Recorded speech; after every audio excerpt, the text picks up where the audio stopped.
নমস্কার, পেন্নাম, সালাম আলাইকুম। আজকে আপনাদের সামনে এসেছি পিসি চলো যাই থেকে কয়েকটি জ্ঞানের কথা বলতে। যাদের পিসি চলো যাই, ওটা বাংলায় বলতাম পিসি চলো যাই, যাতে বানানটা ঠিক হয়। আর ইংরাজিতে সারা পৃথিবীর লোক যেটাকে জানে সাইকোলজি বলে। আর সাইকোলজি শুনলে আমাদের একটু পেছনে লাগার অভ্যেস আছে। ইনফ্যাক্ট আমরা ছোটোবেলায় মজা করতাম যে সাইকোলজিস্ট মানে হচ্ছে সেই ডাক্তার যাদের দুটো কাউচের দরকার, দুটো সোফার দরকার, আর একটা অভ্যাস তৈরি করতে হবে বসে বসে মিউট বাটন দিয়ে কিন্ডল কিন্ডল গল্প বই পড়বে, আর তিনটে শব্দ পিছু একটা করে প্রশ্ন করতে হবে। হ্যাঁ, মানে হয়তো পেশেন্ট বলছে সেদিন প্রচণ্ড মেঘ করেছে, মাথাটাও একটু দপদপ করছে, গাড়ি চালাতে একদম ইচ্ছে করছে না, তা সত্ত্বেও জাস্ট গাড়িটা স্টার্ট দিয়েছি, বুকটা ধক করে উঠলো। তিনটে শব্দ হয়ে গেল, সেন্টেন্স হয়ে গেল, বাক্য। তো সাইকোলজি জিজ্ঞেস করলো, কেন আপনার বুকটা ধক করে উঠলো? দিয়ে আবার উনি ডুবে যাবেন। এটা আমি মজা করছি না, অ্যাকচুয়ালি ভালো সাইকোলজিস্ট হওয়া অনেক কঠিন কাজ। আর আমি ইনফ্যাক্ট আমাকে নিয়ে মজা করি। আমার মনে আছে ইনফ্যাক্ট সাইকোলজিস্ট একটা বই পড়ছিলাম, খুব মজার আর কি। বলছেন দেখো, সাইকোলজি শুনলে খুব একটা চাপের ব্যাপার। আমরা বারে গেছি হয়তো একটু মদ্যপান করতে সপ্তাহে শেষে রিল্যাক্স করার জন্য, হঠাৎ করে পাশের লোক জিজ্ঞেস করেন আপনি কি করেন, বললাম হ্যাঁ আমি সাইকোলজিস্ট। ও আপনি সাইকোলজিস্ট, তার মানে আপনি তো আমাকে এখন অ্যানালাইসিস করবেন। বলে কীরকম একটা ঢপের কথা হলো এটা। হ্যাঁ, আমি যদি বলি আমি গাইনোকোলজিস্ট, আমাকে কি বলবেন আপনার পেলভিক এক্সাম করতে বাড়িতে? অদ্ভুত। তো বাড়িরও এইরকমই কিন্তু ব্যাপারটা। আমার মনে আছে, আমি তো all out organic chemist, synthetic organic chemist. তো আমি প্রথম প্রথম এই ভুলটা করতাম আর কি। তো বাড়ি হয়তো কেউ অনেকে তো এসে জিজ্ঞেস করে তুমি কি করো, আমি বলতাম পিএইচডি করার চেষ্টা করছি, পিএইচডি রিসার্চ করি। ও পিএইচডি কোন সাবজেক্টে করছি? বলতাম অর্গ্যানিক কেমিস্ট্রি। ও অর্গ্যানিক কেমিস্ট্রি, হ্যাঁ হ্যাঁ, আমার আমার আমার বোন তো সব অর্গ্যানিক ফুড, অর্গ্যানিক শ্যাম্পু ও সব ব্যবহার করে। আমি বললাম না না, ওই অর্গ্যানিক কেমিস্ট্রি না। তাহলে কি? সেটাকে বলা ছেড়ে দিয়েছি, আমি কি করি। হ্যাঁ, তো এখন লোক হাসাইছে, বাদ দাও। তো আমি জাস্ট সাইকোলজি বলুন বা সাইকিয়াট্রিস্ট, যারা ডাক্তার আর কি, হ্যাঁ আমরা তাদের মজা ফজা করি। কিন্তু আমার তো ওই একটু বদভ্যাস আছে, দুনিয়া যা কিছু সব পড়া, মানে সেখানে রামকৃষ্ণ কথামৃতও আছে, আবার দফা ৩০২ রহস্য তদন্তও আছে, আনন্দলোকও আছে, আনন্দ মেলাও আছে, কিশোর জ্ঞান বিজ্ঞানও আছে। আমি ছোটোবেলা থেকেই যা হাতের কাছে পাই তাই পড়ি। হ্যাঁ, বাবা মায়েরও তো বইটাই কেনার ক্ষমতা ছিল না। ওই লোকের বাড়ি বাড়ি ঘুরে পুরোনো বই যারা পড়তো না, জোগাড় করতাম, পড়তাম। তারপরে কলেজ স্ট্রিটে পুরোনো বইয়ের মার্কেট। তো যাই হোক, তো সেই হিসাবে মানে অনেক গুরু আর কি। তো এই বয়সে এসে আর কি, হ্যাঁ কদিন আগে কথা হচ্ছিল এক বন্ধুর সঙ্গে, আমারই সমবয়সী। হ্যাঁ, আমি 49 ছুঁই ছুঁই, সে আমার 1 বছর আগের, তো 50 ছুঁই ছুঁই। ফ্রাস্ট্রেশন, এটা একটা গ্লোবাল, আমরা বলি মিড লাইফ ক্রাইসিস, আমরা মজা করি। কিন্তু এটা একটা সারা পৃথিবী জুড়ে। হ্যাঁ, ইনফ্যাক্ট আপনি যদি মানে মনস্তত্ত্ববিদ্যা যেটা দেখেন, সেটা বলছে যে এই বয়সে এসে আমাদের মোটামুটি আলটিমেট কনসার্ন বলে ওরা, 4টে আলটিমেট কনসার্ন আপনাদের আসবে, সববারই আসবে। ছেলে হোক আর মেয়ে হোক, আপনি যতই করুন, মোটামুটি ওটা অলমোস্ট সবার, মানে স্ট্যাটিস্টিক্যালি স্পিকিং অলমোস্ট সবার আসবে। নাম্বার 1 হচ্ছে ডেথ, নাম্বার 2 হচ্ছে freedom, lack of freedom feelings, আর নাম্বার 3 হচ্ছে লোনলিনেস, আর আর নাম্বার 4 হচ্ছে মিনিংফুলনেস। এবার ডেথ মানে আপনি যেটা ভাবছেন সেটা নয়, আপনি অফিসে যাচ্ছেন দুম করে মরে যাবেন, ধ্যাট ওরম কোনো ব্যাপার নয়। হ্যাঁ, ওটা ওরম ব্যাপার নয়। ডেথ মানে যেটা হলো, ধরুন আমেরিকার কথাই বলছি, আমেরিকাতে এখানে তো লোকে অনেকদিন বাঁচে। তো এদের গড় আয়ু হচ্ছে 76.9 ইয়ার্স। হ্যাঁ, সেটা নিয়ে একটা বড় বই লিখেছিলেন একজন। তো 76.9 ইয়ার্সকে আপনি যদি উইকে কনভার্ট করেন, ওটা রাফলি দাঁড়াবে হচ্ছে 4,000 উইক। হ্যাঁ, 4,000 উইকস বলে একটা ভালো বই আছে। তো গল্পটা হলো, আপনার যে বয়সেরই হোক না কেন, আপনি 4,000 বক্স তৈরি করুন, দিয়ে আপনার যে বয়স ততগুলো উইক আপনি কেটে দিন। আপনি যদি জাস্ট এই এক্সারসাইজটাই করেন, আপনার rest of your life, just one time এই এক্সারসাইজটা করার জন্য, আবার rest of life will never be similar. আমি কেমন করি, কিন্তু আমি সিরিয়াসলি বলছি যে 4,000 সপ্তাহের মধ্যে আপনার কতগুলো কেটে গেছে অলরেডি, কতগুলো ক্রস হয়ে গেছে, আর কটা বেঁচে আছে। আপনি রামকৃষ্ণ হয়ে যাবেন না, but you'll be more mindful maybe, বা একটু সতর্ক হয়ে যাবেন বসে। আর এটা আমি নিজের দিক থেকেও দেখি, এর একটা কারণও আছে। আমরা যখন ধরুন আমরা কথার কথা বলছি, আমরা যখন 45 বছরে আসি, তখন তো আমাদের প্রিভিয়াস জেনারেশন যারা, তাদের তো পটলডাঙ্গার টিকিট আইদার কেটে ফেলেছে বা কাটতে শুরু করেছে। ইনফ্যাক্ট আমার বাবা মারা যান তখন আমার 16 বছর বয়স, 10 ক্লাস পাস করেছি বহু বছর আগে, 32 বছর আগে, 33 হয়ে যাবে এই বছর, যে বছর মাধ্যমিক পাস করি আমি, 1993। তো যাই হোক, সেই রকম বাবা মা বা দিদিমা ঠাকুমা কাকিমা জেঠিমা পাড়ার লোক বন্ধু বান্ধব সব একটি একটি করে যখন যাবে, তখন ওই যেটা শুট পেটে আসছে মুখে আসছে না, highly highly effective habits of 7 habits of highly effective পিপলের যেটা প্রথম আর কি, যে বলছে আপনি যেখানেই থাকুন না কেন জীবনে, কেরিয়ারে যাই করুন না কেন, পয়সার পেছনে দৌড়ান, ভালো থাকুন খারাপ থাকুন, এটা ভাবার চেষ্টা করুন, যাই হোক আপনার জীবন যে জায়গায় হোক, just think about the death fate, যে আপনি মারা গেছেন, শুয়ে আছেন, হ্যাঁ আপনি মারা গেছেন, আর বাকি সবাই বলছে যে আপনি কীভাবে জীবনটা কাটিয়েছেন। ওইটা যদি আপনি ভাবতে শুরু করেন, তখন কি আপনি আপনি কি এইভাবে আপনাকে মনে রাখতে চান যে আপনি প্রত্যেক দিন বাড়িতে উচ্চ গলায় বউয়ের সঙ্গে ঝগড়া করতেন, বা পান থেকে চুন ঘষলেই ছেলেকে পেটাতেন? তো ওইগুলো যদি না শুনতে চান, তাহলে রিভার্স ইঞ্জিনিয়ারিং গোছে, ওয়ার্ক ব্যাকওয়ার্ডস। হ্যাঁ, তো আপনি ডেথ ফেথটা ভাবুন, এই মানেই আপনাকে মরে যেতে হবে তা নয়, কিন্তু ডেথ ফেথের ব্যাপারটা ভাবুন, কতগুলো সপ্তাহ আপনি কাটিয়ে ফেলেছেন ভাবুন, আর রাফলি কত সপ্তাহ বেঁচে আছে, and start paying attention, do something right. সব কিছু ঠিক কোনো সালা করতে পারেন না, হ্যাঁ, ভগবান ভদ্রলোকও সব কিছু ঠিকঠাক করতে পারেন না, যে কারণে প্রতিবন্ধী বাচ্চার জন্ম হয়, তারা তো কোনো দোষ করেনি, রাইট? হ্যাঁ, জন্ম নিয়েছে, কিন্তু হাতের সমস্যা, পায়ের সমস্যা, হার্টের সমস্যা, অ্যালার্জির সমস্যা, শ্বাসকষ্টের সমস্যা, ওরা তো কোনো দোষ করেনি বাচ্চারা, রাইট? তো সেই হিসেবে দেখলে যত বেশি সম্ভব ঠিকঠাক কাজ করার চেষ্টা করুন, একদম ধর্মভূত যুধিষ্ঠির হওয়া তো সম্ভব নয়। হ্যাঁ, পুলিশ ধরলে কি আপনি ভাবছেন আমি গিয়ে বলবো হ্যাঁ আমি স্পিডিং করছিলাম, তখন বলো আর অফিসার আমি আমি বুঝতে পারিনি, বা হ্যানা তেনা এক্সকিউজ দিই, অবশ্যই আমি খুব ভালো করেই জানি আমি স্পিডিং করছি, রাইট? সেরকম আর কি, মানে আমি বলি হোয়াইট লাই, আমি হোয়াইট লাই বলছি না, বাট সিরিয়াস ব্যাপারে কম্প্রোমাইজ করলে একটু কম করবেন। তো বলছি এই 45-এর পরে যদি আপনি ভাবেন ওই সিরিয়াস ব্যাপারে কম্প্রোমাইজ করার ইচ্ছেগুলো আর কি, যে আমি চলে যাব, হ্যাঁ আমি কি লেগাসি রেখে যাব, আমাকে কিভাবে ছেলেরা মনে রাখবে, আমাকে কিভাবে নাতি মনে রাখবে, আমাকে কিভাবে আমার বংশ বা বন্ধুরা মনে রাখবে, যে কেওড়াপোনা পাবলিক বা সামথিং, এই লোক হাসানোর যেটা আমার ইচ্ছা আর কি ছোটোবেলা থেকে ছিল, যে হ্যাঁ উত্তম দাসের মতো, বিভাসুরের মতো আমি তো ওই মানে বাঁকুড়া বিষ্ণুপুর মেলায় যাব, সবর খেড়িয়া মেলায় গিয়ে গমের খিচুড়ি খাবো, বাঁকুড়া বা বিষ্ণুপুরে বা পুরুলিয়া প্রত্যন্ত অঞ্চলে গায়ে কাঁথা মুড়ি দিয়ে বাউল গান শুনবো, সকালবেলা ভ্যালিগুড়ের লাল চা খাবো, ওই রকম একটা জীবন অলক্ষ্য ছিল হয়তো ছোটোবেলায়। হ্যাঁ, কিন্তু হ্যাঁ যাই কারণেই হোক জীবন এমনই, মানে পশ্চিমবঙ্গের হাওড়া জেলা ছোট্ট একটা গ্রামে জন্ম, সেখান থেকে জাস্ট 23 বছরের বেশি এখানে আমেরিকার ছোট্ট আরকানসাস, বর্তমানে আছি আরকানসাস ছোট্ট একটা জায়গায়। তো সেটাই আর কি, 23 বছরের বেশি হয়ে গেল ভারতবর্ষ ছাড়া। তো কিন্তু একটা মানুষের থাকে, একটা ইচ্ছে থাকে ছোটোবেলায় যেভাবে বড় হবে, আমার যেরকম ছিল, হ্যাঁ যে ব্যাংকে হোক বা রেলে হোক হাতে ঘাম দিত, হ্যাঁ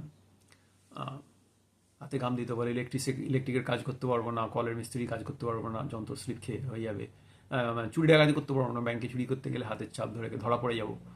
তো তার থেকে ওই পড়াশোনা করে 2-4টে বাস দিয়ে একটা ব্যাংকে হোক ট্রেনে হোক চাকরি করি, রেলে হোক চাকরি করবো, হ্যাঁ মাঝে মাঝে অফিস থেকে ফেরার পথে এই একটু ক্যারাম খেলবো, ক্লাবে ক্যারাম খেলবো, উইকেন্ডে একটু তাস পেটাবো, ওই রকম একটা রেগুলার লাইফ। সেখান থেকে এমন একটা জায়গায় চলে এসেছি এখন বাংলার চর্চা করার জন্য, সারা পৃথিবী জোড়া বাঙালিদের সঙ্গে এই এই পথটা নিচ্ছি, রাইট? তো ওইটা একটা ব্যাপার, যে আপনার বয়স যত বাড়বে তত মানুষ, সাইকিয়াট্রিস্ট বলুন আর পিসি চলে যাই বলুন আর সাইকোলজি বলছে মানুষের ওই ডেথের সম্পর্কে একটা আন্দাজ আসবে, যেটা কম বয়সীদের আসে না, ওরা এখন টিনেজার বা হাই স্কুলের student, death what, even if যতই আমরা বলি যে মৃত্যু যে কার আসবে কখন আসবে কেউ জানে না, আমি কালকেও ফুটে যেতে পারি পটলামার টিকিট কেটে, হ্যাঁ বাট কেউ জানে না, কিন্তু ওই একটা কনসেপ্টটা আসে 45-এর কাছাকাছি থেকে, সাইকোলজি বলছে, সাইকিয়াট্রিস্টরা বলছে যে ওটা আসতে শুরু করবে, আপনি ভাববেন চারপাশে মৃত্যু যখন দেখবেন।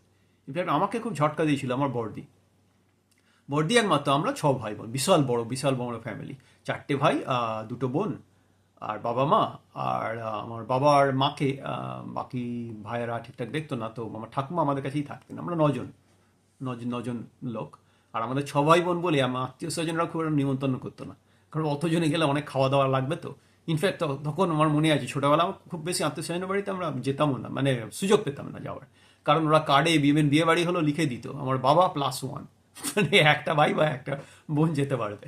তো সেই হিসাবে আমি সবার ছোট, মানে একদম প্রথমে বড়দি, তারপরে 3 ভাই, তারপরে ছোটদি, তারপরে আমি, ফলে আমার চান্সই আসতো না, ওই মামাবাড়ি ছাড়া কোথাও যাইনি, হ্যাঁ ছোটোবেলায় 16-17 বছর বয়স পর্যন্ত অলমোস্ট কোথাও যাইনি।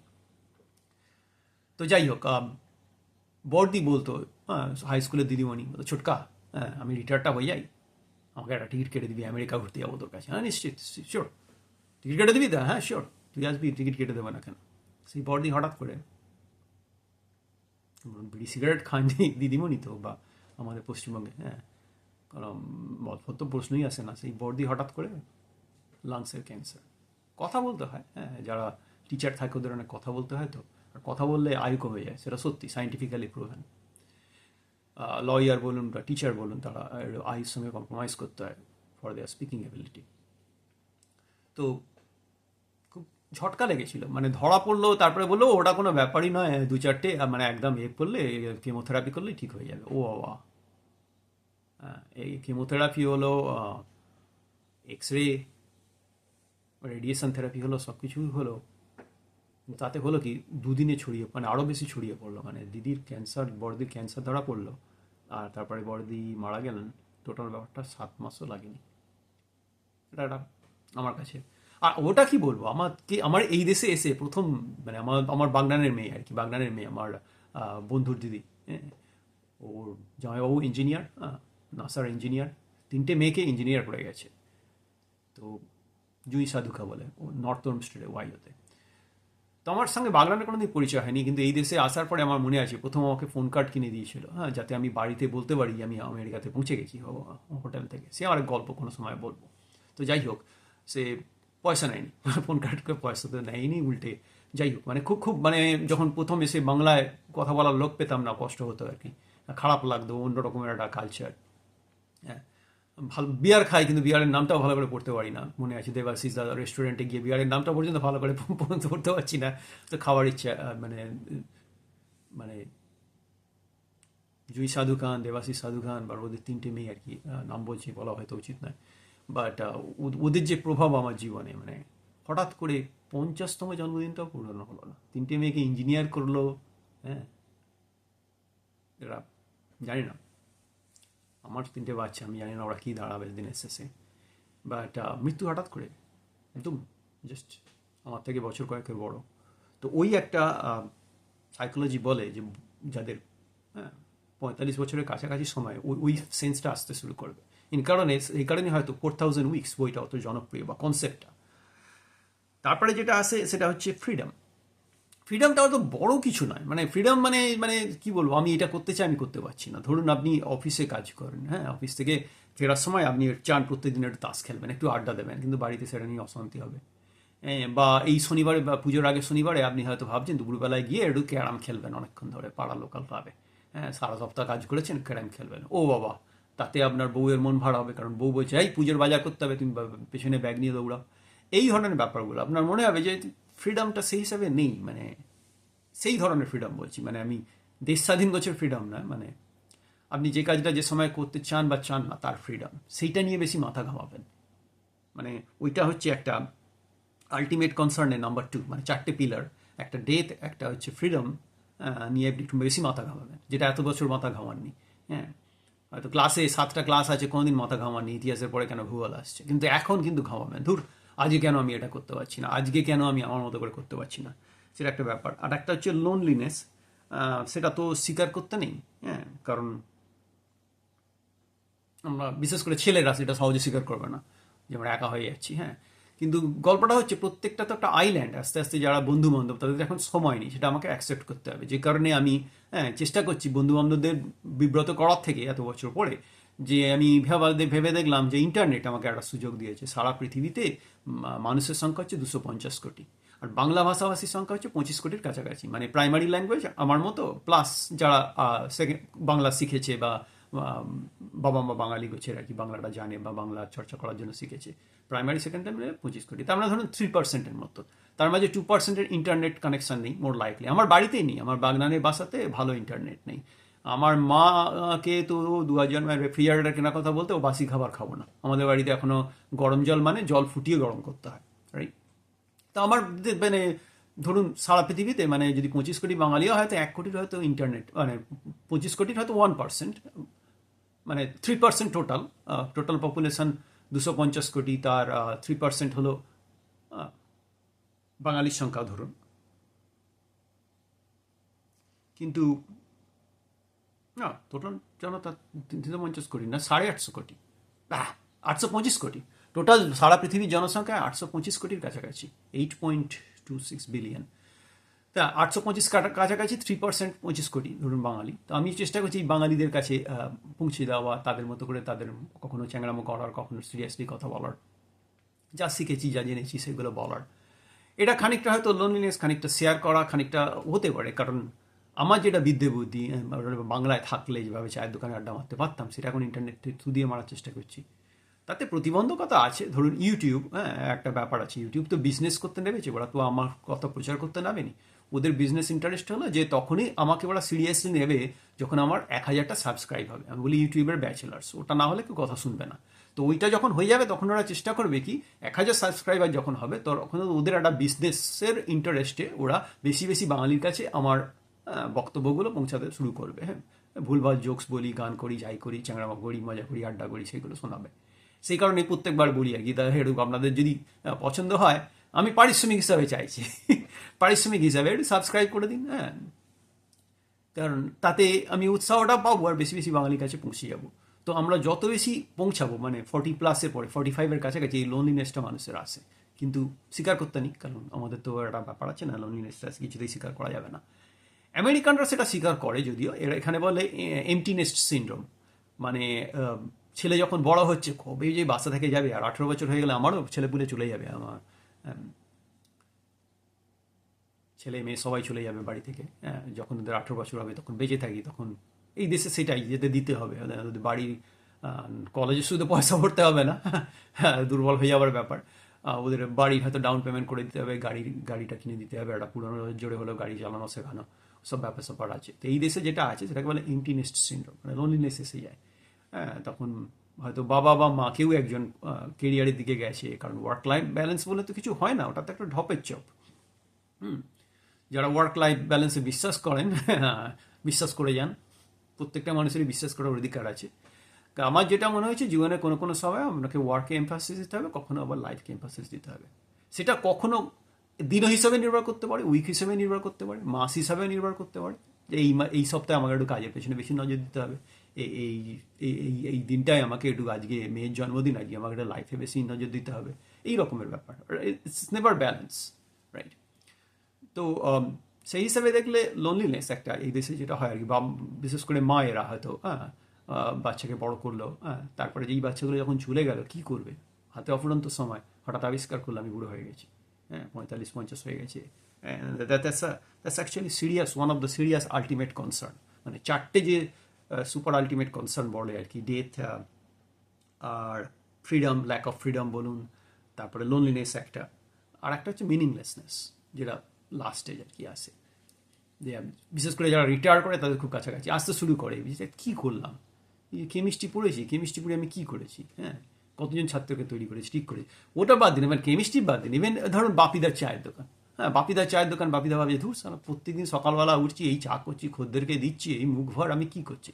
কিন্তু এই বাপিদাই যদি মিনিংলেসনেসটাকে অন্যভাবে ভাবতে পারে, যে আমি এই যে চাটা বানাচ্ছি, প্রতি কাপ চা বানানোর জন্য যে চাটা আসছে, সেই চাটা আসার জন্য একটা চা বাগানের একটা শ্রমিক তার মজুরিটা পাচ্ছে।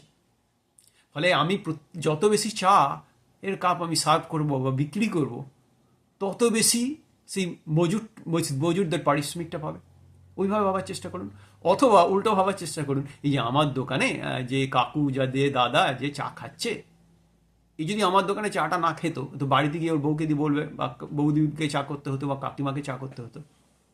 তো আমরা একটু চেষ্টা করলে আর কি, যেটা সাইকোলজি বলে আর কি, হ্যাঁ, সাইকোলজির জ্ঞান আজকের বিষয়বস্তু, পিছু চলে যায় এর জ্ঞান দিয়ে, আপনি যদি একটু চেষ্টা করেন, আপনি কিন্তু সব কাজে মিনিংফুলনেসটা পাবেন। মানে চেষ্টা করে আনতে হবে, এটা একটা হ্যাবিট, যেটা সাইকিয়াট্রিস্টরা বলে, এটা একটা হ্যাবিট। আপনি যে জলটা খাচ্ছেন, যে ফিল্টারটা তৈরি করেছেন, কোথায় তৈরি হয়েছে, হ্যাঁ, যদি মেড ইন চায়না হয়, চায়নার কোনো এক প্রান্তে, হ্যাঁ, ইনফ্যাক্ট আমি ভাত খাই, প্রত্যেকদিন দিনে একবার করে এখন ভাত খাই, চেষ্টা করি, হ্যাঁ, বাড়িতে সে অভ্যেসটা আছে, রাত্রের খাবারটা ভাত খাই। তো ওই ভাতটা বেশিরভাগ সময় হচ্ছে ধরুন ওই বাসমতি রাইস আছে হিমালয়ান রিজিয়ন থেকে, বাসমতি রাইস, ইন্ডিয়ান স্টোর তো আমাদের সেন্টিমেন্ট নিয়ে পেছনটা মেরে দেয়। আর একটা হচ্ছে মাঝে মাঝে আমরা এইটা খাই, ওই জেসমিন রাইস যেটা এখন তাইওয়ান থেকে বেশিরভাগ আসে, থাইল্যান্ড থেকে জেসমিন রাইসটা কিনি। তো থাইল্যান্ডের সেখানের একজন চাষি, সেটা তো আমার কথা ভাবেনি, সে যত্ন করে জেসমিন রাইটার্স তৈরি করছে আর আমি আরকানসার একটা ছোট্ট গ্রামে বসে সেটা খাচ্ছি।